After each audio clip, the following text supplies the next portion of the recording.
like to talk about two words that are problematic in the United States of America. One of these words is cringy. I'm not very comfortable with that kind of thing. The other one is just flat out, it's like a dirty word. Like, don't say that word, don't use that word. And so consequently, this word is often used politically to scare people. So what I'd like to do is take a look at the two words that are, one's cringy, one's like dirty. The first one, socialism, and the second one, communism. I want to look at those two things, and I want to ask this question and then try somewhat to answer it. Are socialism and communism one and the same? Okay, that's question number one.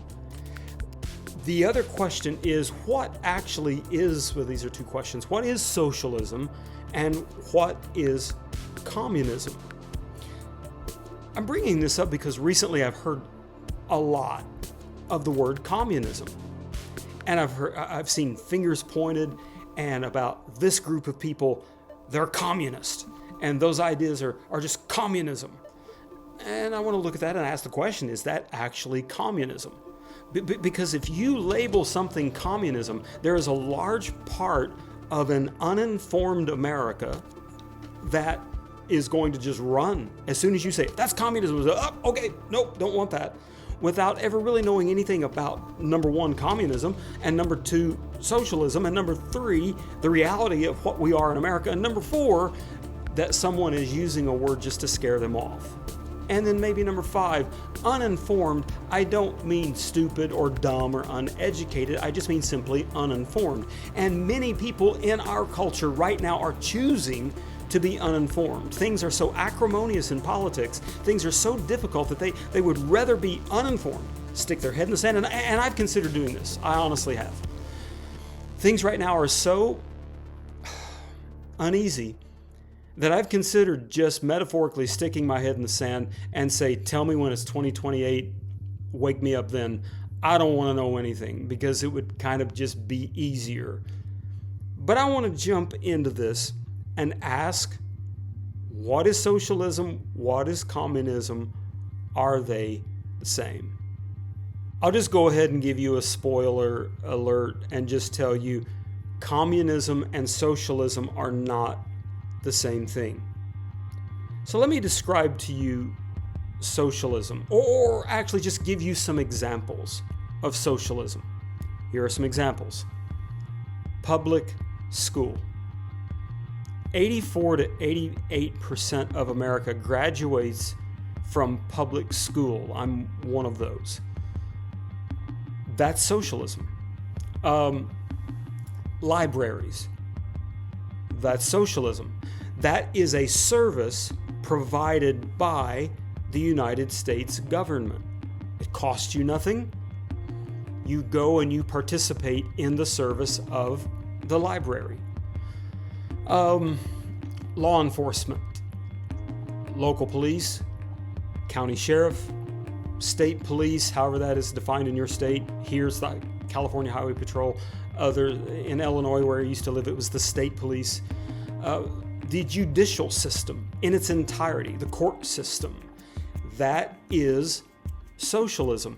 It is a controlled product by the government, which I have to say in theory, because law enforcement can be very costly if you are on the wrong side of the law enforcement.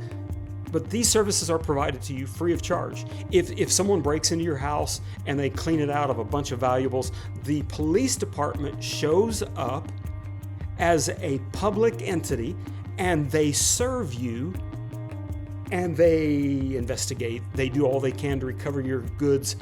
That is socialism. Socialism is every interstate you've ever driven on. That's socialism. Every state highway you've driven on. That's socialism. When you pull out of your driveway onto a neighborhood road, that's socialism. When you get out to the larger street, that's socialism. When you jump onto the freeway or the interstate or the whatever you call it, the turnpike, or the different names we give it around the country, that's socialism. The fire department that shows up at your house when you let some stuff go on the stovetop that you shouldn't have, and the oil catches fire, and the fire department shows up. That's socialism. The Grand Canyon is socialism. Yeah, the water that comes out of your faucet is socialism. The sprinklers that make your grass green, that's socialism. The sewer, when you flush your toilet, that's socialism. About somewhere in the neighborhood of about 90 to 95% of all utilities are operated by municipalities, the local government.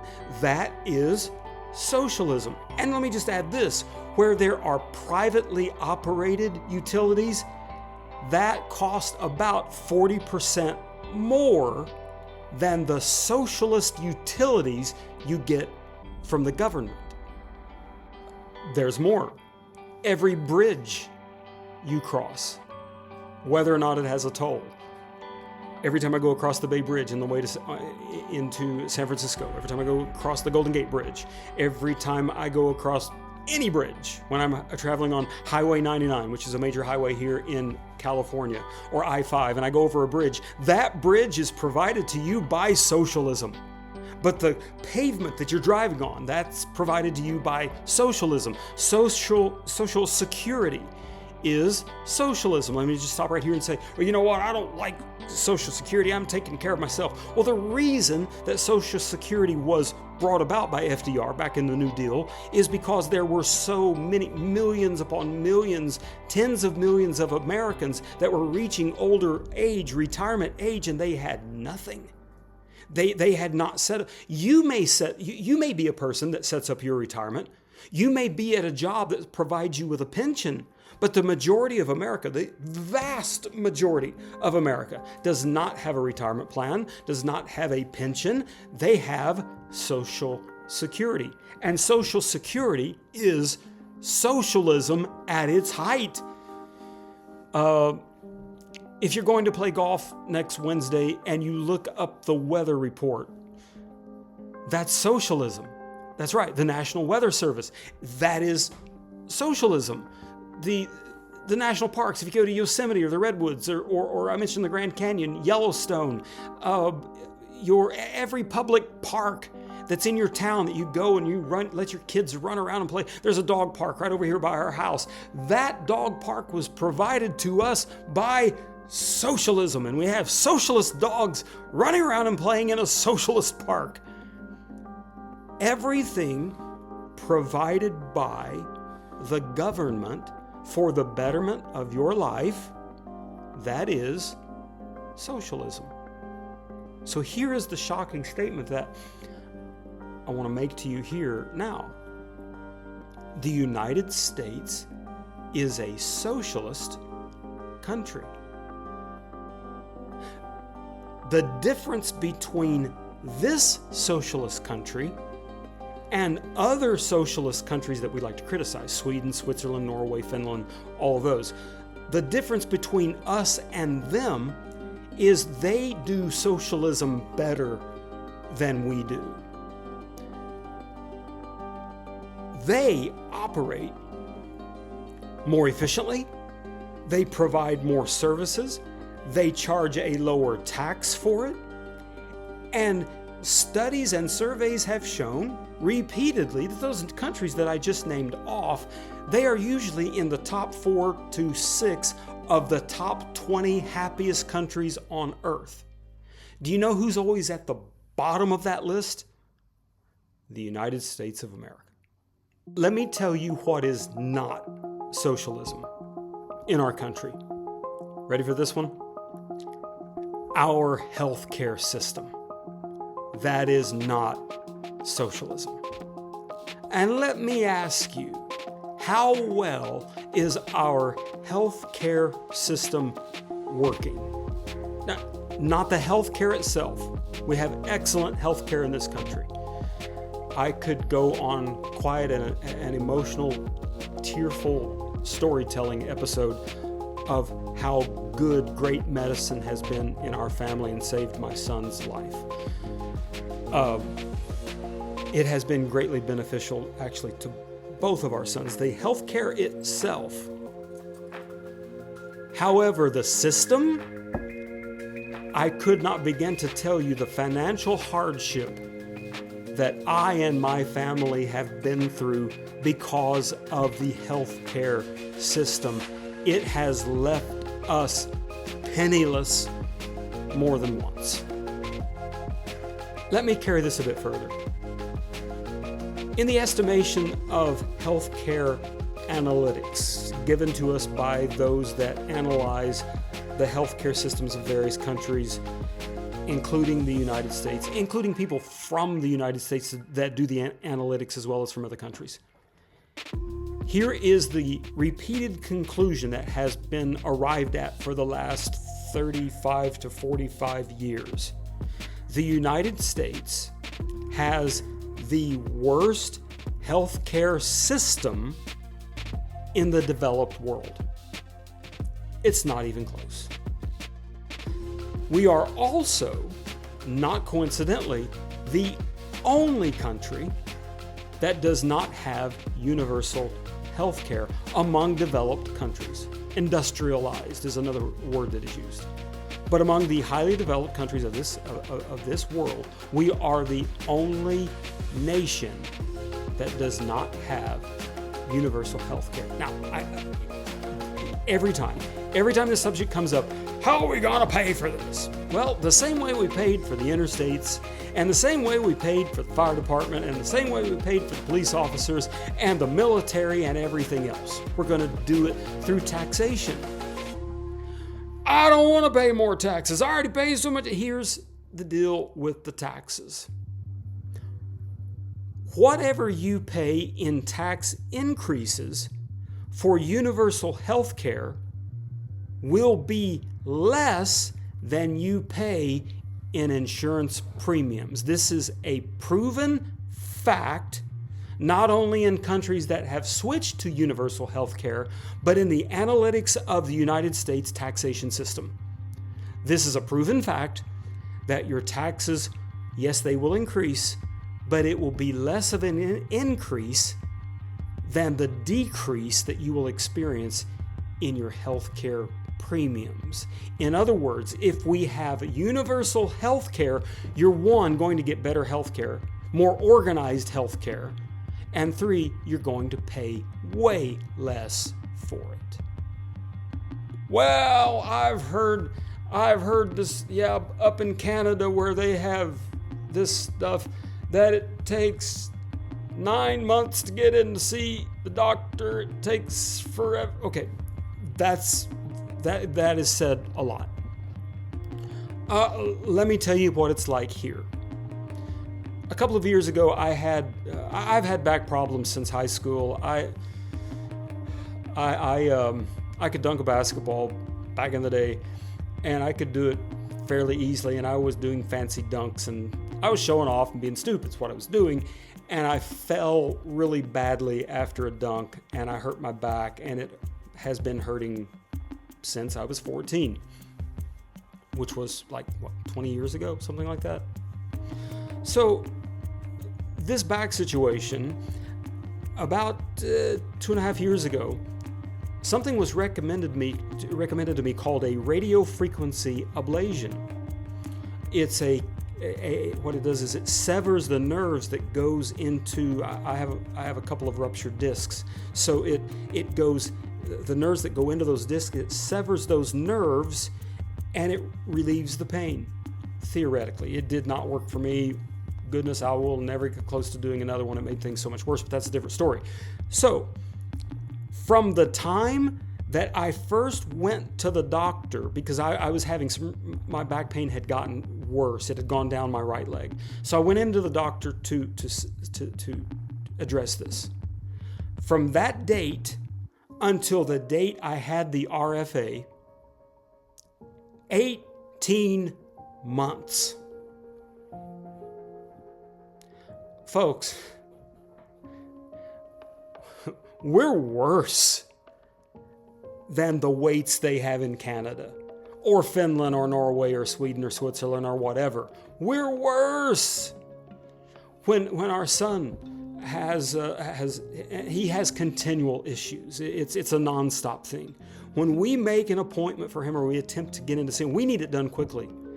The answer always is, well, we can see, like, for instance, if we call today, the answer is going to be, well, we can see him in November. Oh, great, only a month away. No, November of 2026. Like, it's that long of a wait just to get in for a consultation. Then to schedule a procedure, that's another God knows how long. And so we have to go, we have to kind of go the backdoor system and talk to this person that has some input and this powerful person and get it done sooner. That's the only way we can get anything done. It is a disaster. And it's time for us to admit that our healthcare system in the United States of America is a disaster. It's a mess. It needs to be fixed. But here's the problem. When this is brought up in campaigns, I'm going to say this, I would rather this be a nonpartisan video because, honestly, this is a nonpartisan issue. This affects you no matter what party you're glued to or what political philosophy you prefer. This applies to all of us. But I will identify one party here and tell you that Republicans love to use the word communism when we talk about universal health care. Folks, ladies and gentlemen, universal health care is not communism. And I'm going to show you how. So I'd like to define communism for you very briefly and then make a direct comparison between communism and socialism. Okay? I wrote this down so that I could say it briefly and correctly. The ultimate goal of communism is to make everyone equal. Now that sounds like a rather harmless, innocuous statement that we would all say, hey, yeah, sounds good to me. We do have a lot of class warfare in our country. And actually, in the poorest of countries is where class warfare is the greatest. Class warfare is not a good thing. And so communism at its surface, hold on, I'm not endorsing communism. Okay, so don't shoot the screen yet. The idea of communism is to eliminate the class warfare to make everyone equal. The problem is it has never been successfully instituted. In every attempt at communism, it has failed drastically. Because here's what happens. In communism, in order to make everyone equal, there is no ownership of anything. There's no private property. In essence, the government controls everything, including your income, your religion, your speech, your forced military service, your state-controlled, and this is a big one, your state-controlled media. If you tune in to watch the evening news, and whoever is the host of one of those now, and now the evening news with Bob Smith, and so Bob Smith comes on and he gives the news, and the reporters have said, hey, here's what happens, here's the video, here's the audio, and Bob Smith gets on and he tells you what the news is. In a communist country, Bob Smith gets on the news and he says what the government told him he could say. And that really is probably the worst of communism, is government-controlled everything. And so in the attempt to make everyone equal, they've actually made everyone equally miserable. The difference between socialism and communism is vast. I mentioned the socialist Grand Canyon. That's because it's run by the government. The gulf between communism and socialism is as wide as the Grand Canyon. It's not even close. I'm going to sound like Joseph McCarthy here in the closing of this. I'm going to sound like I just reversed time by 70 years and went to the 50s. We have right now operating in the United States of America a communist system. Nobody calls it that, but it is the workings of communism. Remember what I said about the media? Bob Smith that goes on the air and gives the report of what the reporters have given him with the video evidence and whatever, and he goes on the air and gives the news and tells you exactly what happened. But in communism, he can only say what the government allows him to say. That's very much communism. That is probably the highest tenet of communism. It's the most important piece of communism because you control the population by limiting the information they get. So control of the media, that's everything.